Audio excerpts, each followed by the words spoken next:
Hydrogen peroxide যখন রক্তের সংস্পর্শে আসে তখন রক্তে থাকা ক্যাটালেজ এনজাইমের উপস্থিতিতে এই হাইড্রোজেন পারক্সাইড দ্রুত ভেঙে পানি এবং অক্সিজেন গ্যাসের বুদবুদ তৈরি করে। এই বুদবুদ বা ফেনা আফটার স্কেলিং পেরিওডন্টাল পকেটে থাকা যে ক্যালকুলাস ডেব্রিস নেক্রোটিক টিস্যু থাকে এটাকে তুলে আনার মাধ্যমে ওন স্পেসটাকে মেকানিক্যালি ক্লিন করে।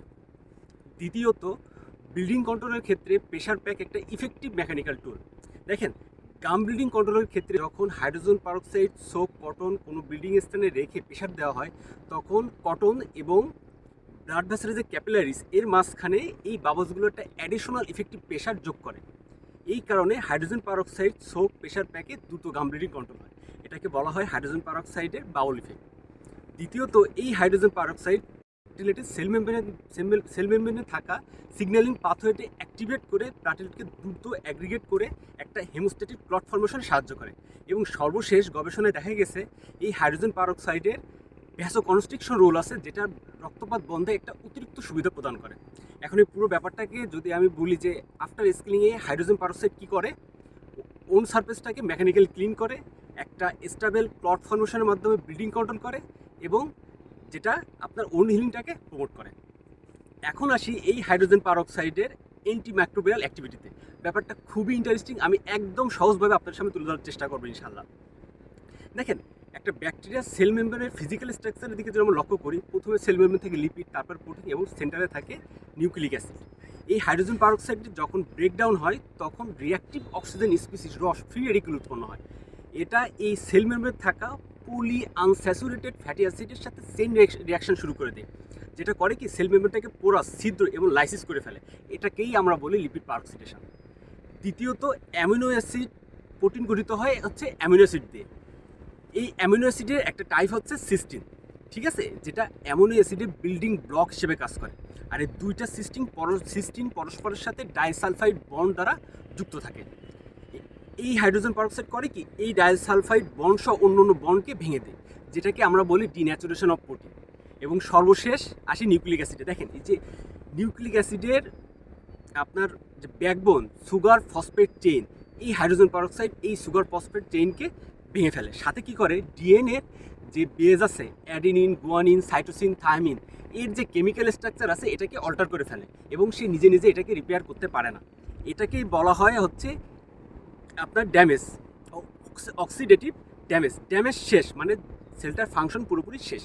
এই হাইড্রোজেন পারক্সাইডের ক্ষেত্রে আরেকটা গুরুত্বপূর্ণ নোট হলো, এটাকে বলা হয় হাইড্রোজেন পারক্সাইডের ক্ষেত্রে বলা হয় short term use to eradicate anaerobic bacteria. আমি আবার বলতেছি, short term use to eradicate anaerobic bacteria. দেখেন, প্রত্যেকটা সজীব কোষের ভিতরে অসংখ্য বায়োকেমিক্যাল রিয়াকশান হয়, যার বাই প্রোডাক্ট হিসেবে টক্সিক ফ্রি রেডিকেল উৎপন্ন হয়, যেটা কোষের জন্য টক্সিক। এই টক্সিক ফ্রি রেডিকেলকে নিউট্রালাইজ করার জন্য প্রত্যেকটা কোষে ক্যাটালেস, পারক্সিডেস এবং আপনার সুপারঅক্সাইড ডিসমিউটেজ নামে 3টা এনজাইম থাকে, যেটা এই টক্সিক ফ্রি রেডিকেলটাকে কোষে নিউট্রালাইজ করে, যেটা ন্যাচারাল ডিফেন্স। মজার ব্যাপার হলো, অ্যানারোবিক ব্যাকটেরিয়ার ক্ষেত্রে এই 3টা এনজাইম ক্যাটালেস, পারক্সিডেস এবং সুপারঅক্সাইড ডিসমিউটেজ, এই 3টা এনজাইম আপনার অনুপস্থিত থাকে এবং থাকলে খুবই সামান্য পরিমাণ থাকে। যখনই আমরা হাইড্রোজেন পারক্সাইড মুখে ব্যবহার করি তখন এটা ভেঙে যখন রিঅ্যাক্টিভ অক্সিজেন স্পিসিস রস উৎপন্ন হয় তখন এটা বাবলসের মাধ্যমে পেরিওডন্টাল পকেট এবং অ্যানোবিক পরিবেশে চলে যায়। ফলে কী হয়, অ্যানোবিক ব্যাকটেরিয়ার শরীরে অক্সিডেটিভ স্ট্রেস তৈরি হয়, যার রেজাল্ট হিসেবে হয় আপনার সেল বাস্ট। ঠিক আছে, এখানে খুবই গুরুত্বপূর্ণ একটা ইনফরমেশন আপনাদের সাথে শেয়ার করব। গবেষণায় দেখা গেছে যে সকল oral bacteria multiple antibiotic resistant তারাও হাইড্রোজেন পারক্সাইড সেন্সিটিভ। আমি আবার বলতেছি, যে সকল oral anaerobic bacteria multiple antibiotic resistant তারাও হাইড্রোজেন পারক্সাইড সেন্সিটিভ।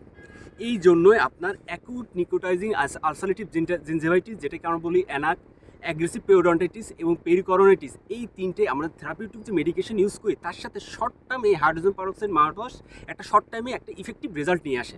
তার কারণ হচ্ছে এই 3টার মেন পজিটিভ এজেন্ট হচ্ছে অ্যানোবিক ব্যাকটেরিয়া। এখন এই শর্ট টার্ম ব্যবহারটা আসলে কেমন হবে, দেখেন, 1 থেকে 3% ডাইলুটেড হাইড্রোজেন পারক্সাইড, মানে পানি মিশ্রিত হাইড্রোজেন পারক্সাইড দিনে একবার, 1 থেকে 3 দিন, অথবা একদিন পরপর 3 দিন এটা ব্যবহার করতে হবে। এবং সবথেকে গুরুত্বপূর্ণ ব্যাপার হচ্ছে এটাই একমাত্র মাউথওয়াশ যেটা ব্যবহারের কিছু সময় পরে ফ্রেশ পানিতে পুরো মুখ কুলিকুচি করে ফেলতে হবে, নাহলে মুখের ভিতরে অক্সিডেটিভ স্ট্রেস হয়ে যাবে।